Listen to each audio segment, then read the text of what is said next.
Los Angeles Lakers, ititrade na sina Gabe Vincent, Jared Vanderbilt at Rui Hachimura para sa isang two-way wing player. Pero bago yan, this weekend nga ay babiyahe ang Los Angeles Lakers papuntang Portland para harapin ang Trailblazers sa ikatlo at huling laban ng kanilang season series. Inaabangan nga ng marami ang matchup na to dahil parehong hindi consistent ang dalawang kupunan. Galing ang Lakers sa isang dominanteng panalo kontra Atlanta Hawks pero sinundan agad ito ng isa sa mga worst na pagkatalo laban sa Charlotte Hornets. Muli na namang lumabas ang pinakamalaking problema ng LA at ito ay ang kanilang depensa. Sa 39 games na ang nalalaro, malinaw na hindi pa rin maayos ang kanilang defensive identity. Na-rank 26 na sila sa NBA sa depensa at marami pa ring one-way players na hirap sa kabilang dulo ng court. Kahit gusto ng Lakers ng trade para ma-upgrade ang depensa, wala nang oras para maghintay bago ang laban na ito. Kaya ang tanong, sino ang sasalo ng responsibilidad? Kaya ba ni Marcus Smart na madala ng energy at physicality? Puputok ba si Jake LaRavia? O mapipilitan na naman si LeBron James na buhatin ang team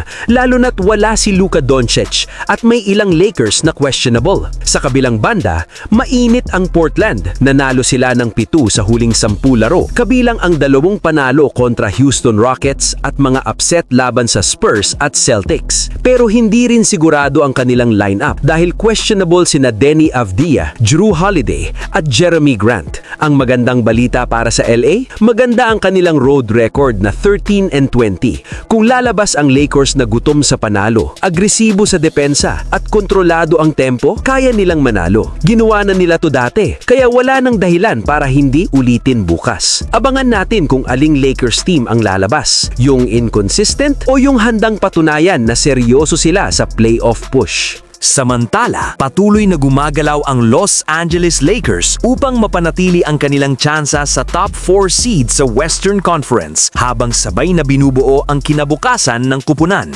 Ayon sa mga ulat, sinusubukan ng front office na ipackage sina Jared Vanderbilt at Gabe Vincent kapalit ng isang wing na mas may ambag sa opensa at depensa. Bagamat mahusay si Vanderbilt bilang depensibong forward, kapansin-pansin ang kakulangan niya sa scoring. Gayunpaman, mahalaga pa rin ang kanyang hustle, rebounding at kakayahang bantayan ang iba't ibang posisyon. Sa kabilang banda, si Vincent naman ay may potensyal sa opensa at shooting, ngunit hirap pa ring makahanap ng consistency. Ang kanyang expiring contract ay maaaring maging attractive sa ibang teams na naghahanap ng flexibility sa salary cap. Samantala, may mga pangalan ding lumulutang tulad nina Rui Hachimura at Dalton Knecht bilang posibleng isama sa trade package. Si Hachimura ay may kakayahang magbigay ng instant scoring at physical presence sa ilalim, habang si Knecht naman ay isang promising shooter na maaaring maging long-term asset. Ayon kay Jovan Buha, isa sa mga target ng Lakers ay si Naz Reid. Malaki ang maitutulong ni Reid sa second unit dahil sa kanyang scoring punch, floor spacing bilang big man